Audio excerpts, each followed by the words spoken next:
they're involved with a breeding system that has, I would say, more molecular capacity so that we can advance lines much quicker on the molecular level, identifying certain traits. And then the hybrid breeding is really what kind of excited me. I really feel that within the next 2-3 years, we're going to be able to. Let's talk about the power of hemp, from the farm field to finished goods. Learn all about it at the 2022 Midwest iHemp Expo, May 20th through 21st at the Lansing Center. Visit MidwestIHempExpo.com. See you there. Yes, sir. We are live on the iHemp Hour. My name is Dave Crable. I'm with iHemp Michigan. iHemp Michigan mission is to educate, inform, and promote the research, development, and cultivation of industrial hemp here in Michigan. I'm joined by Blaine Bechtold and Jeff Kostuik, and from the frozen north. So welcome, Jeff. Blaine, you want to introduce Jeff for us? You know, I would be my pleasure to introduce Jeff, but before that, I'm just going to give everybody a little teaser what we're going to talk about on this show as well. If everybody is aware that in Executive Order number 2021-1, so I'm assuming it's the very first executive order this year, is the executive reorganization. Basically, they're taking the MRA, the Marijuana Regulatory Agency, and making it the CRA, which is a Cannabis Regulatory Agency. And that is going to make some major changes for producers in the state of Michigan now. It's not going to affect the growing part's still going to stay with them, but we're going to get into that more a little later in the show. So that's what we're going to talk about too. It's got everybody on both sides of the point three scratching their heads. So yeah, we're all trying to figure it out now. That's for sure. But Jeff, Jeff is a great friend. He's very well known to iHemp Michigan. Jeff was one of our very first speakers that we had when we had the event in Lansing, Michigan. When we had it in Flint. Oh, thank you. That's right. January 26th, 2019. Yeah. Way back. So he played in Lansing too. I'm sorry to interrupt you. He did. No, but you're right, Dave. That's what I did mean to say was the one we did in Flint. There. So he was our very first speaker then. He has been a great friend and a great knowledge sharer of the information. And we appreciate that very much. And Jeff is going to be coming to the May Expo as well, be one of our speakers there. So we're looking forward. Coming a little warmer time. That time of year, I know it's going to be tough because it's planting time, but he's going to come and join us there. So we're looking forward to that. But so again, I just want to let everybody know that Jeff has probably forgot more about growing industrial hemp than we're probably all going to know about to grow industrial hemp. But Jeff is known for his real life experience in the field as a pedigreed hemp seed grower, and having a strong applied research background, providing benchmarks in the hemp industry. Jeff has assisted in the success of producers, industry, and colleagues in the burgeoning hemp industry over the last 23 years. Jeff studied agriculture at the University of Manitoba, and in 2012 obtained a BGS from Athabasca University, if I said that right, where he graduated with distinction. He is a certified crop advisor and is a member of the Manitoba Institute of Agrologists. Jeff is the chair for the National Hemp Variety Testing Committee with the Canadian Hemp Trade Alliance, and is also the chair of the Seed and Grain Committee with the Hemp Industries Association in America. So Jeff, his background is way more than that, but I just want everybody to know that we have a qualified individual here talking with us today. So Jeff, thanks for joining us today. Yeah, thank you very much, Blaine. Humbled by your it's all just been fun, it's all just experience, and I'm happy to share a lot of it just to sort of help ease some of the pain as we move into a new crop and figure out how to produce it in a profitable manner. So happy to join you and happy to be a part of the iHemp program here. So Jeff, you were recently, you have been with Hemp Production out in Canada and Hemp HGI, Hemp International, and you've recently merged with another company to form Verb Seed Solutions. And maybe you can talk a little bit about that and how that all came about and what you see is going to happen with that. Yeah, absolutely, Blaine. So HPS Food and Ingredients is the processing arm. They are the largest Canadian-owned hemp processors in Canada. My job description there was essentially contracting for grain and agronomy support, of course, for the growers, helping them figure out settings in their combine and harvest management. And then on the HGI side of things, of course, the genetics makes sense. So the seed production, working alongside our seed breeders, and then doing some research plots, sort of weighing in a little bit on my research background. So that's essentially what I was doing for the last since 2015, I guess. And then in 2017, backing up a little bit, Canada was finally allowed to start to play in the cannabinoid field, the CBD field. Up till then, we could only take the seed off the field or the stalk. Leaf had to leave, all the leaf material, all the chaff had to remain in the field legally. And so we really didn't practice any measures with flower, and high cannabinoid varieties were not really accepted at that point in time. In 2017, that changed. So there was a little bit of production, I guess, on the CBD side, broad acre, where we were collecting chaff, and one of our varieties kind of spiked high. And when I mean high, it's low on the CBD scale of things, but for a grain variety, it came in about 3 to 4% CBD on the flower. So there was another company. We were always kind of interested, I guess, on the CBD side of things, wondering where it was going to go. Another company called Tritium, T3H. They were formed in 2019, so very fresh to the hemp world, but very long in the tooth, so to speak, in egg production. So their expertise relies in hybrid canola production, essentially. And two individuals there, Scott Horner and Jamie Hunter, when they were able to bring the very first true hybrid high cannabinoid variety into Canada called CBF1.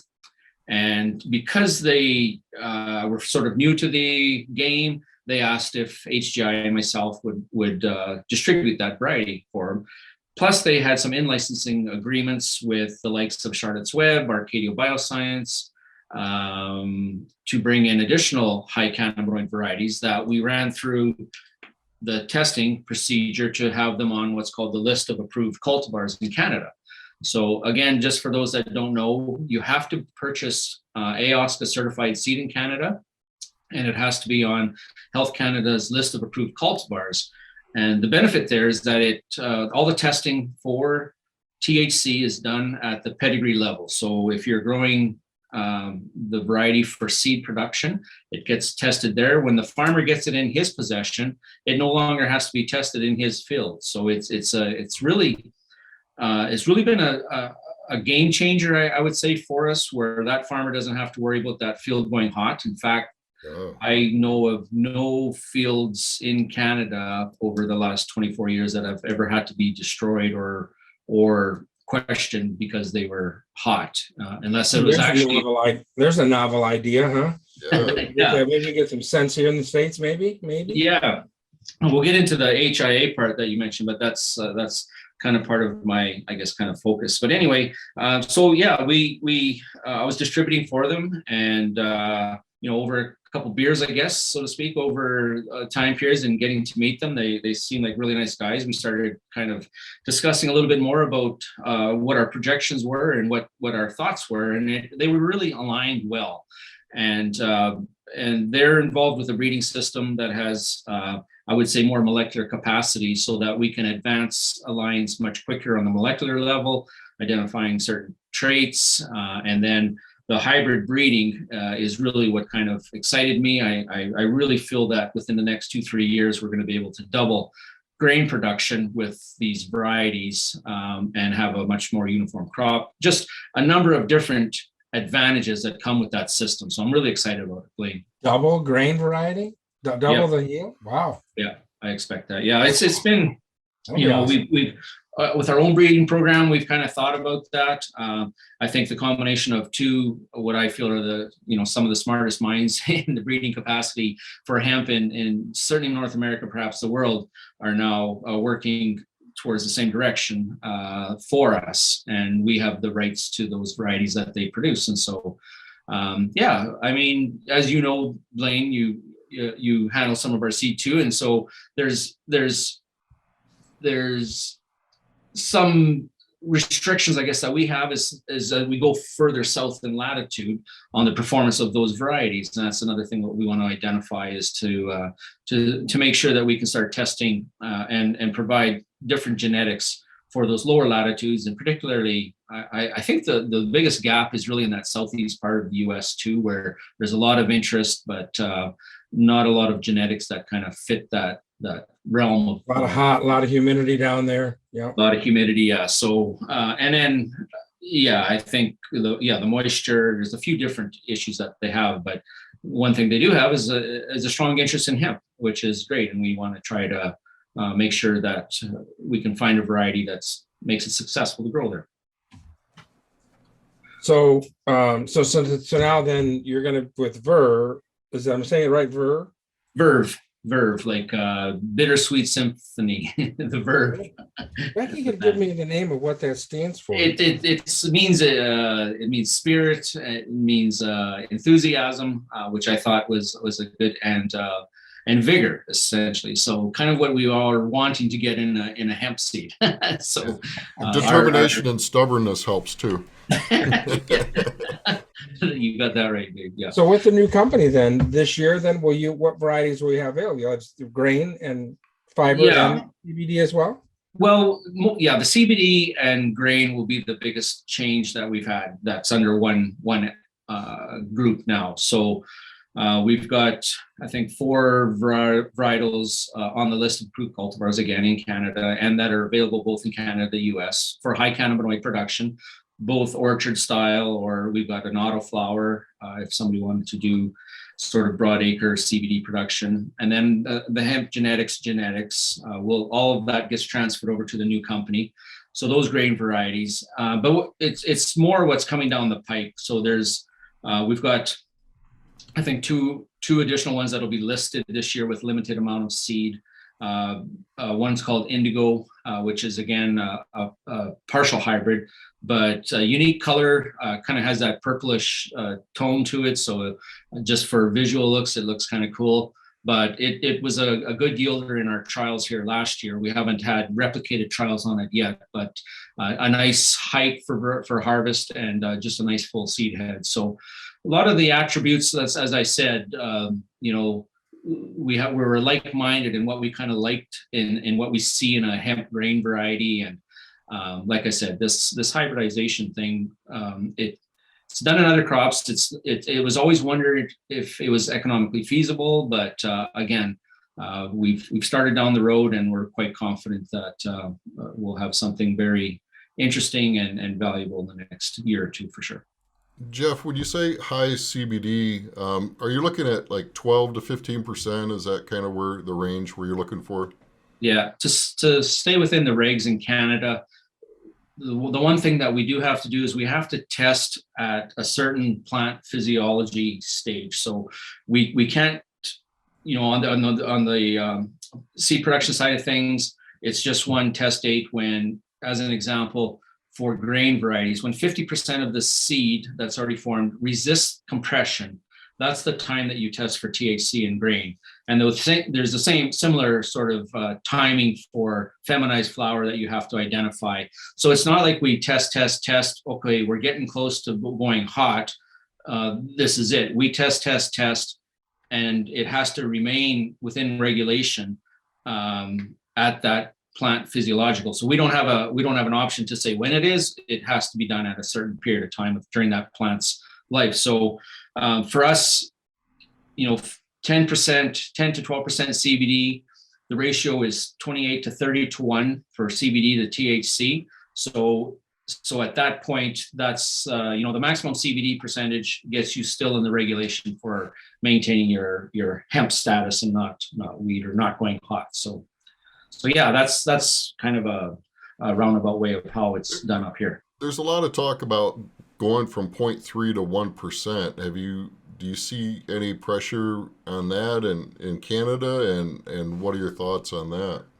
Yeah, a gentleman by the name of, is it Ernie Smart? The person who basically wrote the regulations in Canada to begin with.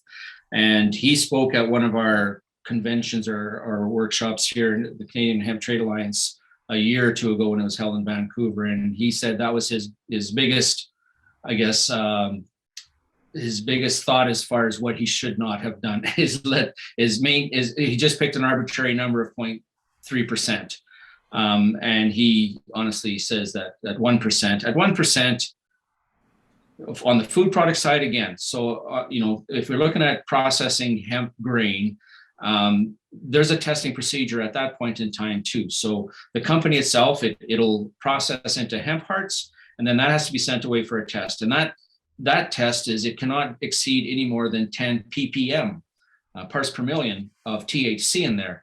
And we've never had any issues with that either. So the 3%, 0.3%, 1%, it's really irrelevant, like especially on a fiber crop.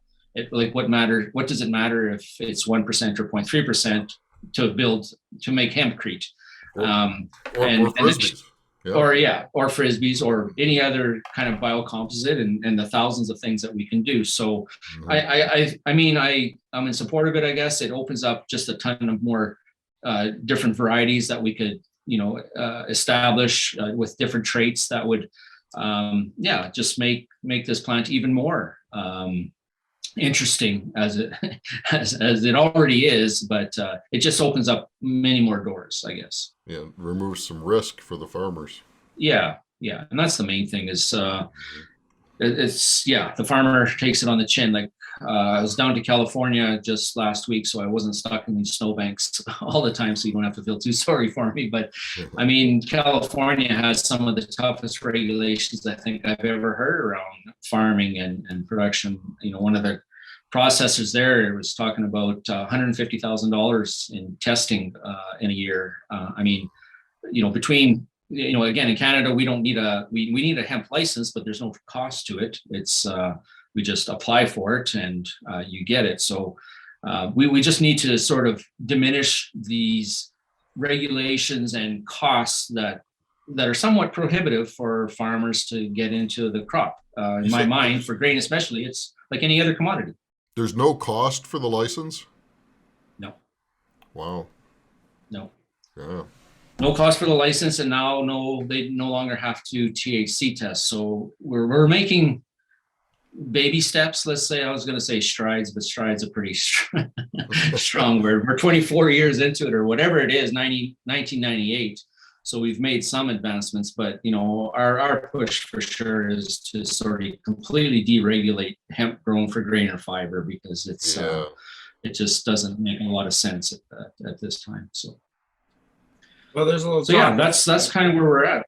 What's that? There's a little talk about that with the fiber and grain side. Going to why do we need to test it, right?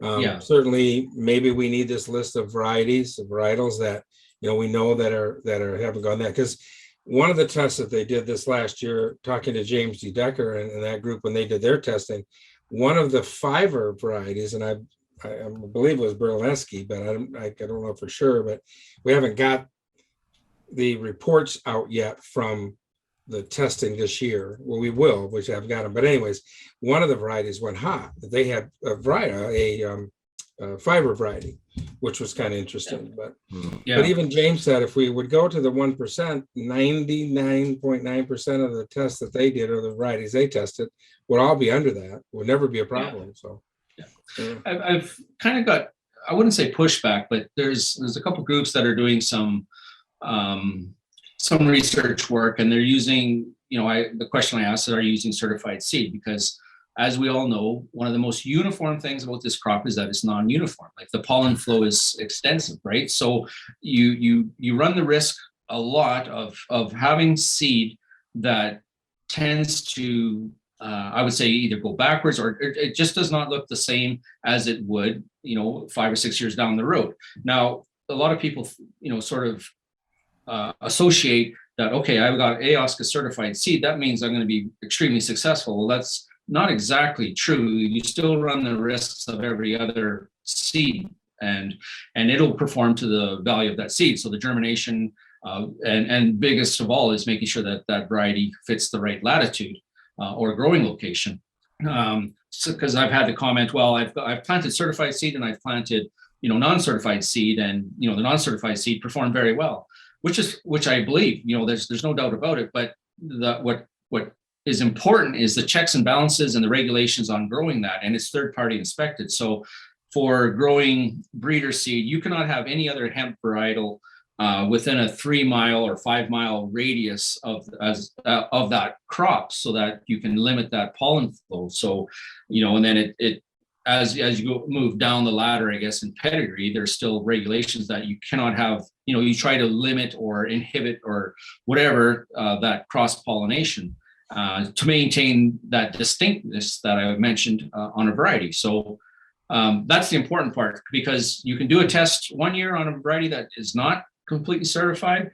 And if they don't, God bless them if they follow the regulations. If they don't, you could have a completely different product as a processor 5-6 years down the road. So that's my soapbox, I guess, sort of speech on the importance of certified seed. And I know there'll be tons of other people that want free seed, and farmer saved seed is important. But the other thing is these breeding programs are very small. The revenue created from them is from seed sales, and so that's that. For us to continue to advance the genetics within the industry, that money has to come back for research. So that's it. So Jeff, do you have we know this is going to happen here, especially in Michigan, because we have both recreational and medical cannabis, and a lot of guys are going to outdoor grows. Do you have that problem up there where you have the cross-pollination, or how do you guys, or way you guys deal with that up in Canada? So most of the production for high cannabinoid are kind of on the outskirts of the main growing area for industrial hemp. So British Columbia, which is on the west coast, is known for growing a lot of marijuana, similar, just straight north of California along that same line. And then the other big growing area is in Ontario. And so Ontario is really a tobacco, corn and soybean country, not a lot of hemp grown there. So the majority of the acres, I would say 80 to 90% are, Manitoba, I'm the furthest east, Saskatchewan and Alberta. So kind of the center prairies. So there isn't a lot of that, headbutting or getting into each other. But I have heard of stories in Ontario where there's been, threats of guys that have been growing hemp there too close to, let's just say, clubs that drive motorcycles that, didn't want them to be growing hemp there. So it's not to say it didn't happen, but it did happen. But for us on the prairies, it's, it's the same thing, I guess, because we are used to that hybrid canola production. So if you're in pedigreed seed, you have to be friends with your neighbors, or at least you have to know what crops they're growing around you, because you can run into issues with isolation very quickly otherwise. So. How was that handled? Are the grow locations public information? No, like I said, it's just coffee shop a lot, Dave, and so you kind of have an idea what your neighbors are doing in a whatever 5-mile radius of your farm or 10-mile radius, and then try to things that's not perfect, that's for sure, but yeah. I remember in 2019 the stories in Pennsylvania where they made all the grow locations public, and we had people with U-Haul trailers raiding the fields, and a farmer got run over, trying to stop guys from stealing from him. It was crazy. So yeah, we need that information to the right people, but the wrong people, it's a problem.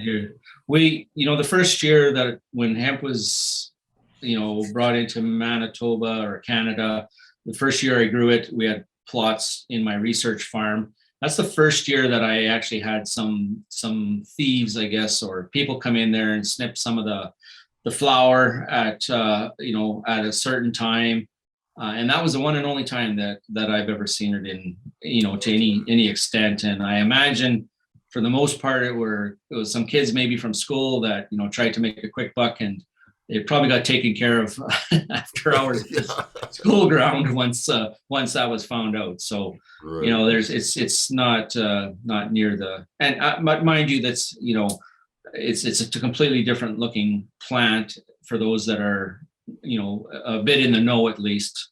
So it's not that hard to figure that out. So. Yeah. Jeff, I don't know if you had any, should ask ahead of time. Did you have anything you wanted to share as far as slides or anything today? No, I didn't prepare anything. No, Okay. and a matter of fact, you know, the ink is so wet yet on our merger. You know, I would have loved to have, you know, at least shared our logo. We've got a meeting tomorrow that we're going to have a landing page right now. People are just going to Hemp Genetics and Tritium, so everything is so fresh. But you know, obviously these things always take time. I wanted this all done in October, and here we are, and you know, we got the everything signed in January, and now it's sales season. You know, I guess the only thing to say is we've got some grain varieties that work very well in your area.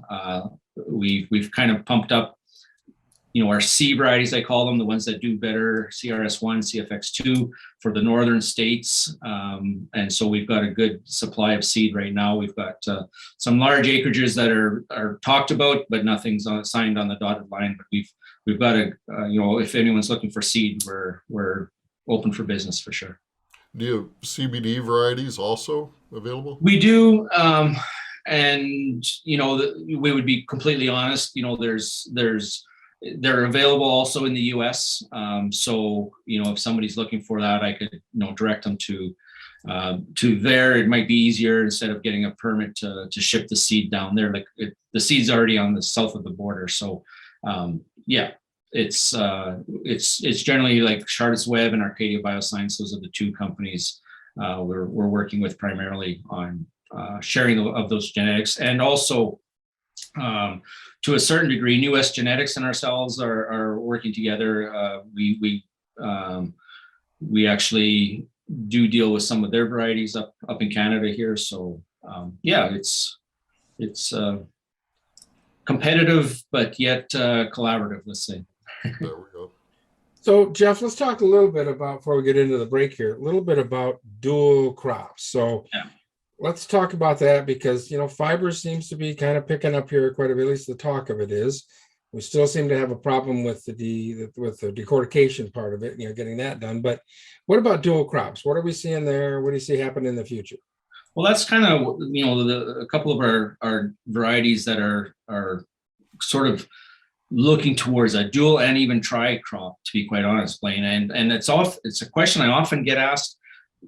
You know, are you better off to grow 30 acres of a specific crop and try to get all three revenue streams, or do you grow one high CBD, one grain, and one fiber variety? So I think, you know, I did a little interview with hemp grower just recently, and I said, pick one of those revenue streams and do a damn good job at producing that product, whatever it is. And then see what you can get for sort of a residual or after the fact, because you're not going to have textile fiber if you harvest for grain. You're not going to maximize your CBD if you're harvesting with large equipment and you know, mechanized. There is the possibility that it is, and guys in Canada here are doing it with more specialized equipment and larger scale. So I often say too, on the CBD side of things, I see, you know, you're going to have your Budweisers, the sorts, you know, and you're going to have your Heineken type companies, but there's going to be a lot of room for small microbreweries in that too. So I think dual purpose grain and CBD is very attainable with, did I say grain, fiber and CBD? Sorry, fiber and CBD, because you're harvesting kind of at the premium time there. For non-woven matting, other fertilizer, you know, where we don't have to worry quite as much on that decortication and redding process, Blaine, then, you know, grain and fiber might be okay at that point for non-woven matting, insulation, hempcrete, other products. So yeah, there's, you know, we got to roll and pivot with what the industry throws at us. And like right now, herd is an extremely, in my mind, is an extremely valuable commodity of hemp that was never even thought of, you know, 5 years ago. It was, you know, the long bast fiber was the valuable part there. So who knows what somebody's going to come up with a product. That's, again, the wonderful thing about this plant is there's always somebody comes up with another great use for it. As the research goes, it's just more and more. Yep, more and more. Well, I'm going to dive in more into the supply chain and the equipment. But before we do that, I want to take a quick break to thank our sponsor. So our sponsor is a 2022 Midwest iHemp Expo in the Lansing Center, May 20th and 21st. And we had made the decision, we're inviting both sides of the 0.3 to the expo, and it's all going to be about education. So the medicinal values, the building, all the things that we can do with this incredible plant, we're going to deal with at the 2022 Midwest iHemp Expo. So I invite everyone to join us there. Blaine, did you have a little bit of news you want to talk about that? I do, and I want to talk a little bit about the expo too. So on the Thursday, we're going to be having the training for those that need to get certified or want to looked at getting certified, third party. And what's come out in the news has made that even more important as we move forward on that. So one of the other partners we have, Dave talked about, we're bringing the other side of the 0.3 in, is ASA, Americans for Safe Access. They're going to be joining us and having a lot of great talks there. One of the things we know they're going to be having is a kind of a little workshop on expungement. So that's going to be happening as well. And we think that's a great thing, especially we know how the war on drugs has happened and what that's done to people. So we're excited to have them partnering with us and being able to help provide, again, great education at our expo that we're going to have. And don't forget that Friday night will be the Hempies Award. So if you're making anything with hemp, whether it be a wood product or a CBD product or oil that I make and feed and grain and things like that. Golf putters. Yeah, and wood putters. Yeah, if you got one. So all that stuff. So if you're making anything, it's a very nominal fee to get in. It's $50 to enter your product into that. We have the judging contest for it. And then Friday night, we'll have the big party with a little DJ playing and some good music. And we hope to have a new product. And Jeff, maybe you've heard about this, or I don't know, the Rockstar Unplugged. Have you heard about that yet, Jeff? No, not is the beverage, is it, or? Yes, it is. Yeah. Pepsi. Yeah, absolutely. Yeah, I did hear. Yeah, that's pretty exciting. Yeah. So I've interesting when the very first day that it came out was like 2 Thursdays ago or 3 Thursdays ago. And I ordered some right away on Amazon, and I got it like by Sunday. Wow. And went on to order some more cases of it this last week. And Becky says, well, it's not coming in until March. So yeah. And I really like the product myself, but that's just me. I'm not really a big rock star, any of the energy drink stuff so much because it kind of tears up my stomach. But this stuff is very nice. It's got hemp seed oil in it and vitamin B's and 80 milligrams of caffeine. So I think it still has the jolt to it. But keep you going. But let's talk about the big news that came out this week. This kind of came out of nowhere. This was an executive order that was signed by the governor. So what they're doing is they're taking the production side of the industrial hemp and moving it over to the new agency, which is going to be the Cannabis Regulatory Agency, MRA right now. It's the Marijuana Regulatory Agency, but they're going to do cannabis. And we're still trying to piece it apart and figure it all out. It just came out. iHemp Michigan did send a pretty strongly worded letter that we were able to. So this came out on like Monday is when it hit the news, and then they have a notice of public hearing on Wednesday the 16th. So like 2 days after the governor signs this, they'd have a public hearing on this. And I guess I'm pretty disappointed in how the state has handled this. I don't know of any groups that were talked about or asked about before they did this. So this was kind of done, I'm not going to say back door, but certainly back room. And so now we're all trying to piece it out. So if you're a processor, if you're a grower, okay, so if you're just growing the product, you're still going to register with MDART. MDART is keeping the agriculture part of this. So if you're growing the grain, the fiber. $1,250, Jeff. Wow. Yeah, that's what it costs us here. Yeah. Plus, on top of that, Jeff, we have all the other fees that are there for the testing. Another $350 to $400 on top of that.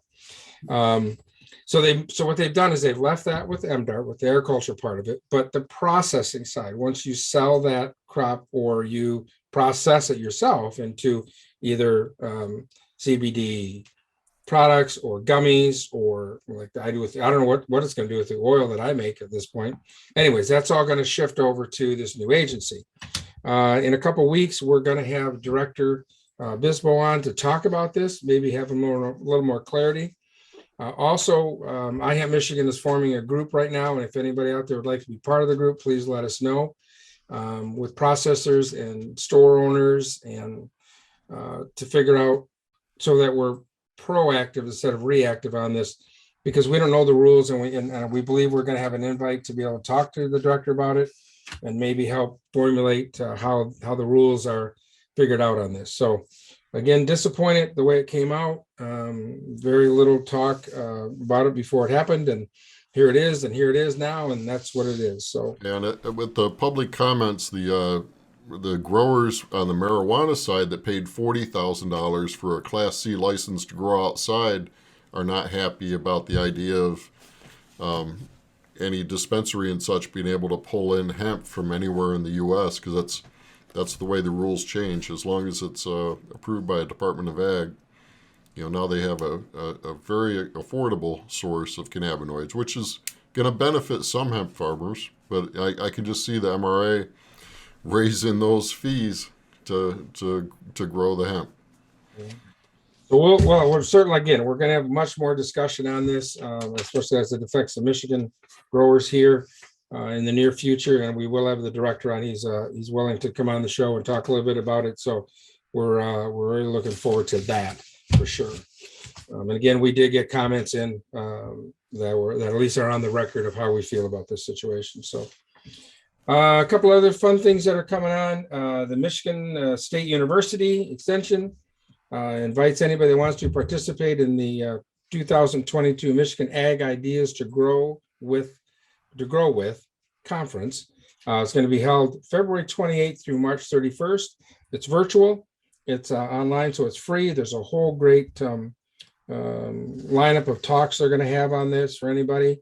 And if you just do a search for MSU Extension and 2022 Michigan Ag Ideas to Grow, you'll be able to sign up and register for that. Again, it's free, but you do need to register for that. A couple things that I missed on last week I want to talk about was this was a hempcrete submitted for certification to the U.S. building codes. So again, just another sign that things are moving forward, and that we're going to have, the industry just keeps growing and growing as we talk about things. Also, don't forget that NOCO is coming up in March. That's in Denver, Colorado at the Crown Plaza. It's March 23rd to the 25th. And we'll be in NOCO there, Lane. You will be at NOCO? We'll be, yeah. Oh, very good. All right. So anybody out there can stop in and say, hey. Yeah. Yeah, they can. How you doing? So, and then of course, that's one of the, obviously NOCO is one of the largest. They're one of the primo shows. And then of course, the second largest one is the Midwest iHemp Expo that we put on in Michigan. So I'll be there too, Blaine. Yeah, we will. You're going to be a busy boy. How are you going to plant the crop this year, Jeff? I got a friend. Yeah, there you go.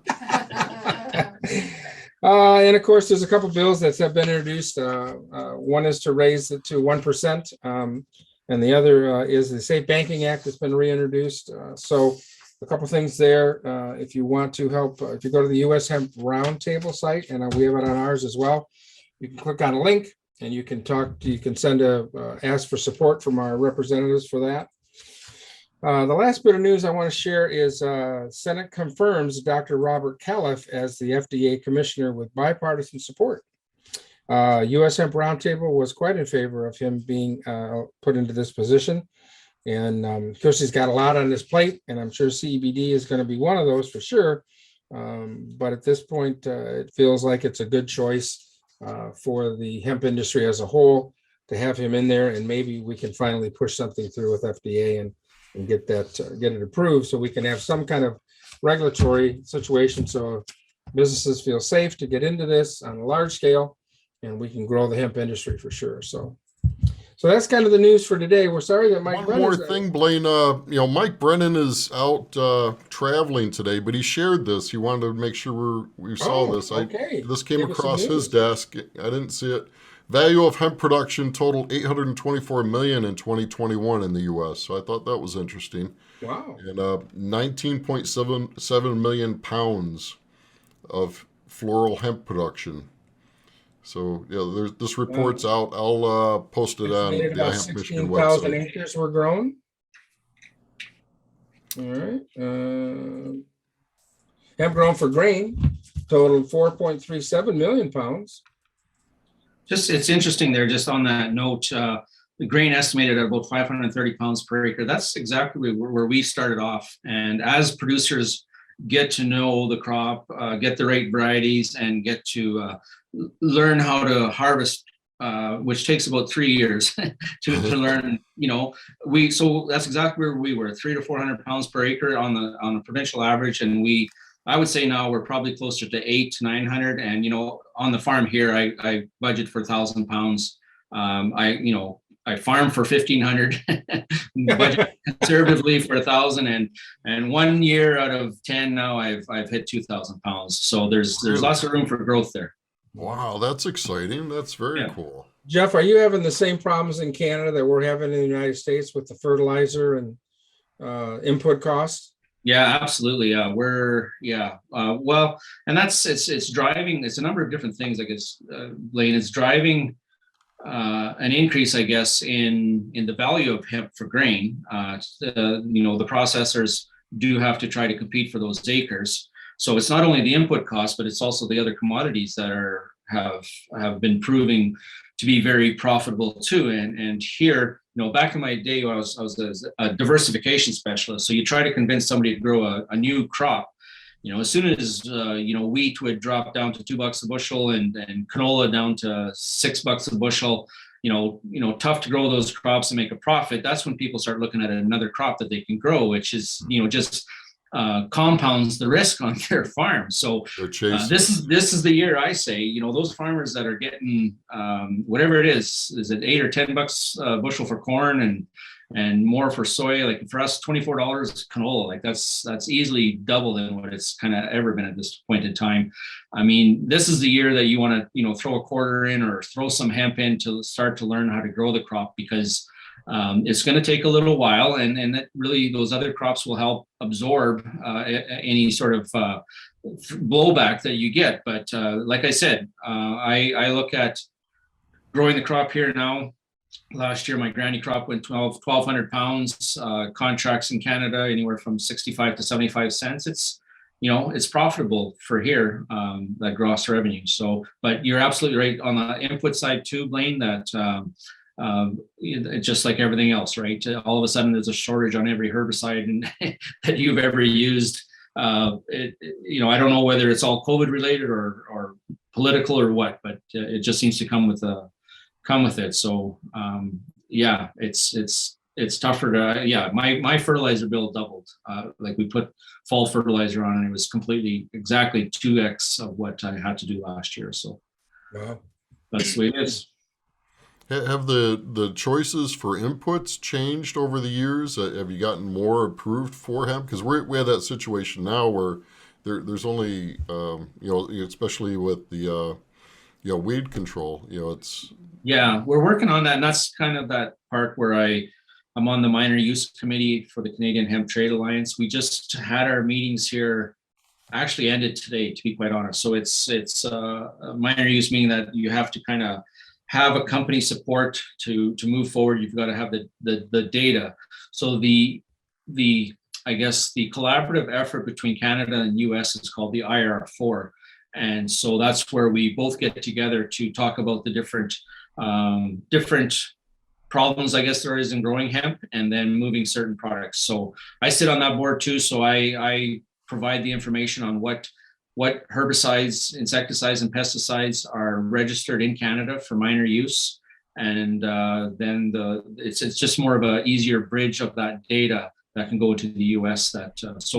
There's steps being move forward. Many of them are just bioproducts right now, or not just bioproducts, they're bioproducts right now, but some of the more commercial type, an example would be a product called ethafluralin, or it's sonolin, which has registration here in Canada. It's a pre-plant, nothing gets sprayed on the crop, and it's a very good grassy weed control. So, and hemp is very tolerable to it. So it's just an example of the many things that I think that we can work on together. Is that available in the States too, Jeff, or not yet? It's available as sonolin in the US. Sonolin, yeah. But at this point, it's not registered in the US, so I can't be on here, saying that it is, but it is in Canada and the brand name in Canada is called Edge, like the edge of your desk or the edge of the world. Excellent. Yeah. Let's talk about your infrastructure. We're struggling right now. As you mentioned, hemp herd. We'd love to grow a bunch of fiber here in Michigan, but getting the capital in place and building out that processing for the decorticator is a challenge at this point. How did you overcome those hurdles in Canada? Well, we haven't there, Dave, yet for sure. We've made tremendous strides on the grain side of things, and that's what's been pushing the industry. It's only been really since hemp was legalized in the US, where this is where I applaud the US, because more capital went into it. The talk of bioplastics, hemp plastic, just the change of government for you guys, a number of these things that changed the focus to green products, let's say, has increased sort of the investment into hemp. And so we're probably not very far ahead of the US with regards to processing on fiber, but the challenges that I see and what I think are sort of things that can help mitigate those issues is mobile decorticators. So back in the day, I don't know how many presentations I sat through where a company would come in and they're planning to build a $35 million decorticating facility that would have non-woven matting, be able to bale long textile fibers for the textile industry. With that, you would have to contract 20,000 acres within a probably 100-mile radius of that plant to feed it. And so that's the difficult part is moving those bales any distance. And so I say we need to focus on, and there are a few companies that have smaller decorticators that you can move from farm to farm. They could, maybe handle a couple thousand acres, and then you can sort of compact either the herd, the fiber, whatever, and ship that more economically. So that's how I see kind of the fit for that, which is happening somewhat here in Canada. That is happening. I guess the other thing that we really don't know of, and I'm trying to get a lot of more guys interested in the research of this, is the retting process. So the decortication, the machines are there, and there's a machine that'll do a heck of a job, but the retting process, or controlled rotting, is what it's known for. So you lay the hemp crop down on the ground, those microbes come up and start to feed on the pectin and lignin and the glue that holds the fibers together and holds the fiber, long bast fiber, to the herd. That has to get released. And so we don't necessarily have a good understanding of how to properly ret this crop. I'm not saying everybody doesn't. There are certainly people out there with that knowledge. We just got to get that out a little bit more so that we can actually have a quality product. That's one of the toughest things with a plant that provides a product, right? It's you grow it at your place, Dave or Blaine. You use a certain fertilizer and a certain variety, and it's completely different than what I would, so that's what some of the challenges with it. But I mean, herd, for one, is one that has kind of low hanging fruit right now. And, as long as you can get a initial separation there, it can get done. So, Jeff, you mentioned that. So there's something the USDA just announced, and I was going to talk about a little later, but I've just thrown it now. So the USDA has just come out with invest $1 billion in the climate smart agriculture. Yeah. And anybody do a search for this. So, and they do have a recording of the webinar that they did on this. There's two different time frames to apply depending on the size of the grant you're looking for and what practices you're doing. So The first one comes up in April, and another one is in May. But it's according to a new partnership for climate smart commodities program. USDA defines a climate smart commodity as an agriculture commodity that is produced using farming, ranching, or forestry practice that reduces greenhouse emissions or sequesters carbon. Yeah. We all know from what we've been reading that certainly hemp sequesters carbon in a big way. Yeah. So if anybody's interested, again, this is a grant that's coming up. It's a very quick kind of situation. The first round of funding is due by April the 8th. And that's when that needs to do. And then the second round of funding is due the 27th. And the large scale project they're talking about are $5 million to $100 million. And the smaller ones obviously are less than that. So, and you can apply online. And again, they have a webinar that talks about how to do that. So USDA is trying to do some stuff, and I think this is a great one for the hemp industry to try to get something out. So, yeah, absolutely agree, 100%. We currently, on the farm here, we work with a company called Farmer's Edge, and they have a carbon credit program where if we do practice reduced tillage here. There's the 4 R's of nutrient management. If you practice those, the right timing, the right product, the right place, etc. You do get some money back on a per acre basis, and they are asking to work with me sort of a little bit more on hemp. There are certain crops that have a credit, and they do realize that hemp is a little bit different. So I'm working with them to try to get that figured out. Are you currently doing that on your farming now? Are you doing carbon credit on your farm now? Yeah. And do you find it to be, I don't know, it's profitable is not the right word, but are you finding it to be worthwhile to do, I guess? It's yeah. I mean, because they capture the data so they know exactly, we do precision and what's the word I'm trying to get at here? Variable rate fertilizing. So each of our fields on the farm has a specific zone. So say zone 1 is a very good area of the field, like good soil texture, not many issues. Zone 6 is a crappy area. We're not going to put additional fertilizer in zone 6 because that's just wasting money. There's other issues besides fertilizer that will affect the crop growth. So in doing that, we just get a prescription or a recipe from them. We plug it into the monitor in the tractor, and it automatically varies the rate of fertilizer for each one of those zones. So it'll put on more fertilizer just automatically. You just continue to drive straight. And so they know what's going on there. All that data goes back to them. And so good, bad, or otherwise, it's as simple as that. They have that, they collect it, and then it's a matter of them sending a check at the end of the day saying that, okay, you did this. So you're not banking those credits right now. You're actually getting an incentive to do the program. Yes, that's correct. And they sell the credits. So that's it. Yeah. We get a cash incentive. They're the ones that are trading the carbon credits with. Did you have to pay for so we had Seth Boone on, and he was talking about this program, him and Alex a little bit. And it sounds like you have to have, I'm going to call it an auditor, what they kind of refer to as somebody that actually writes the program ahead of time. Did you have to do that as well, or did they all do that for you? Or they did that for us, yeah. So just it was a little bit. They did most of the filling out of the paperwork. Just kind of had to review and sign off on it. But yeah, was there a cost that you had to pay up front to have that done? No, we pay for the service that we get as far as, so you get satellite imagery daily, you get this prescription, soil tests on fields every second year. Like it's so much an acre. And then with that, yeah, you get, so yeah, the carbon credits kind of helps offset the cost of doing it. So it's really good. Yeah. Have you noticed a yield difference using the program? Yeah, for sure. Yeah.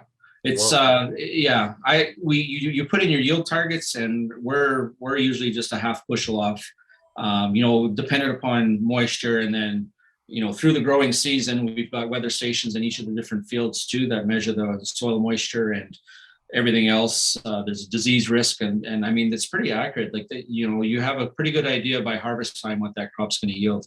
And it's really what it's done is so you use less fertilizer overall, or you're just more efficient with it. It's really what it is. And it's the same for herbicide use too. There's variable rate herbicides or pesticides. So it's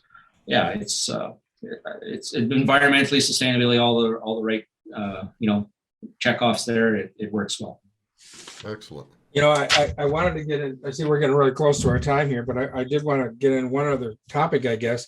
So what's happening in Canada with being able to use hemp grain seed or hemp for livestock and the cake that's left over from the oil and stuff like that? Where are you guys at on that, and what do you see happening there?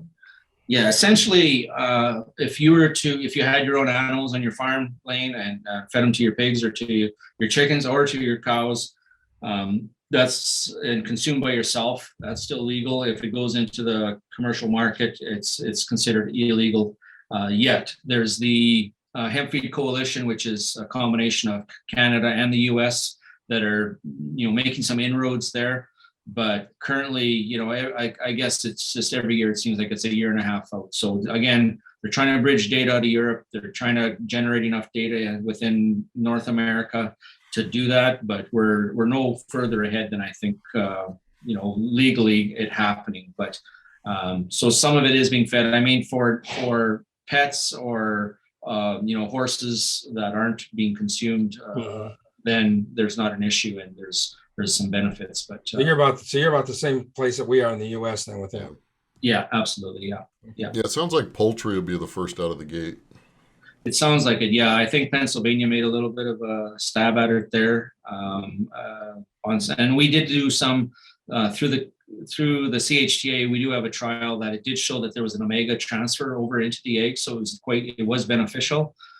So there was some good data there, but you're absolutely right, Dave. I think, and it's the issue is, it's got to be everything. So it's got to be dairy cows, it's got to be feeders, it's got to be, just everything down the line. So it's, it tends to get costly, but it's going to take time.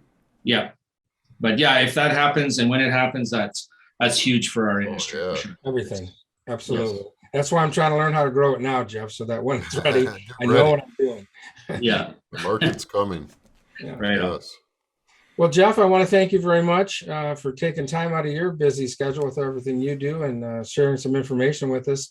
You don't have a website up yet, right? So I might tomorrow. So I'll pass it on to you guys. But currently right now it's if you Google Tritium T3H or Hemp Genetics, those are the two companies that merged. And we should have a landing page soon, and then everything else to follow.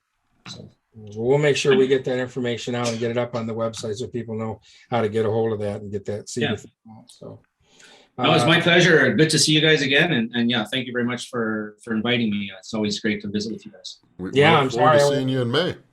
I'm sorry I won't be out in NOCO this year, but we certainly do look forward to seeing you here in May and sharing all that great information for us. I'm very happy that you can take time out of that busy time, because I know that's going to be planting time on the farm as well. So like I said, I'll rely on some help for that for sure. Okay. All right. Dave, anything else you want to share for the group before we get into the real reason for the show? No. All right. Well, thank you, everyone. Thank you, everybody. One of our favorite topics. Go ahead. Okay. All right. So this is a great little recipe. It's chocolate nutty peanut butter balls. Delicious twist on I didn't say it. How do you say it, Dave? Quinetta ball with chocolate, peanut butter, and CBD. Quinoa. Thank you. Yeah. Butter and CBD distillate for a healthy protein snack. And I can attest, unfortunately, I don't have any for visual for show tonight, but I can attest that these are pretty good. The most thing you got to worry about on this is you got to worry about dosage, because they're really, really good. So you shouldn't have 3 or 4 of them. Okay. But the recipe's up there. It takes about 20 minutes to do this. Don't worry about the calories. It's not why you're worried about eating it in the first place. So don't worry about that. This is by Dave. This is by Dave Grable. This was a Hempy's winner. Yeah. So yes, it certainly was last year, wasn't it? So pretty simple. Some pitted dates, almonds, almond butter, chocolate chip, salt, hemp hearts. Dave, maybe you want to give the little. I can give you some tips, because I've learned it, just like everything, you do it a few times, you learn some little tricks. So you want to you need some CBD distillate, first of all, and a really good scale. I bought a better scale, so I'm going to be a little more accurate on my dosage. But, like a gram for one serving, which is around 25 balls, is fine. You can go 2 grams, but you're kind of pushing it at that point. But you cook up your quinoa, you mix your distillate in with your peanut butter, and you have to cut up your dates, so they work in the food processor a little better. And basically you have your almonds, so you have your almonds that you chop up really fine. You throw in your peanut butter, your quinoa, your chocolate, mix it all and get that all mixed together, and then you roll it in hemp hearts. And it turns out to be just a beautiful little treat. So I have all the instructions right here, step by step, and it works really good. They're delicious. I should work out the calories. There's not a lot of calories in these. It's really healthy. It's just quinoa, almonds. We use almond butter or peanut butter. We have friends that can't do peanut, so we will do almond butter a lot of times, and they turn out really nice and real easy to make. I can do it, so you can too. That's what we like. Simple, easy recipes. That's for sure. So if you have a recipe, you can submit it to us right through this webpage. We'd love to. We'd love to put our members' recipes up there. So again, if you have them, bring them on, and we'll look forward to that. So. Yep. Again, I thank everybody. Remember, we're going to be planning the expo. We're looking to have everything up on the website page. You can see the speakers and the lineup and everything by the end of the month. And we're looking for a really, really fun time in May at Lansing. And if you're doing a hemp product like Dave has here with the Chuddy chocolate nutty peanut butter balls, which was a Hempy winner last year, enter that information in, and it'll be a lot of fun. We're looking forward to Friday night to finally be able to get together and do some things we haven't done in a long time, listen to some music, and be able to have a good time with friends. So, excellent. All right. So with that, thank you very much. Thanks, Jeff. All right. Thanks. Good to see you again. Stay warm up there. Oh, and congratulations too for the women's hockey team. Good job. Oh yeah, I saw that today. Yeah, both our men's teams are kind of on the golf course. No, not our year. So, all right. Thanks a lot, guys. Take care. All right. Thanks, Jeff. Bye-bye.